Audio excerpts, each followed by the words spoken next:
नमस्कार, मैं डॉक्टर उषा राजपूत। आज हम बात करेंगे एंडोमेट्रियोसिस और उसके आयुर्वेदिक इलाज के बारे में। एंडोमेट्रियोसिस यह महिलाओं से रिलेटेड एक महत्वपूर्ण विषय है। सबसे पहले हम देखेंगे एंडोमेट्रियोसिस क्या होता है। तो एंडोमेट्रियोसिस में महिलाओं का जो गर्भाशय होता है उसकी जो इनर मोस्ट लाइनिंग होती है जिसे कि हम एंडोमेट्रियम बोलते हैं, उसके एंडोमेट्रियम के जो टिश्यूज रहते हैं वो गर्भाशय के बाहर ग्रो करते हैं, यानी कि वो गर्भाशय से बाहर निकल जाते हैं, जिसके कारण महिलाओं में पेट में दर्द होना, उसके साथ ही हेवी ब्लीडिंग होना या फिर प्राइमरी या सेकेंडरी इनफर्टिलिटी जैसी समस्याएं उत्पन्न होती हैं।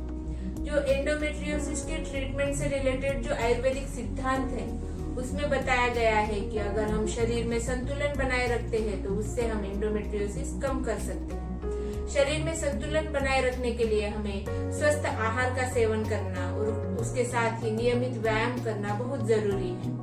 आयुर्वेद में जो दवाई बताई गई है, औषधियां बताई गई है एंडोमेट्रियोसिस के लिए, उसमें कांचनार्गु गुड़, उसके साथ ही अश्वगंधा, अशोक चूर्ण और त्रिफला, इन दवाइयों का समावेश किया जाता है।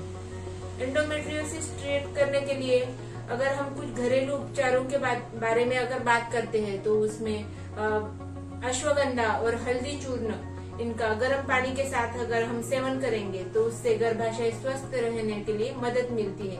उसके साथ ही पुदीने के पत्तों का सेवन करना भी बहुत कारगर साबित होता है। इस तरह से अगर आपके पास कोई एंडोमेट्रियोसिस के रिलेटेड अगर कुछ समस्या है या किसी एंडोमेट्रियोसिस से रिलेटेड अगर आपके पास कोई सवाल है तो आप हमें संपर्क कर सकते हैं। धन्यवाद।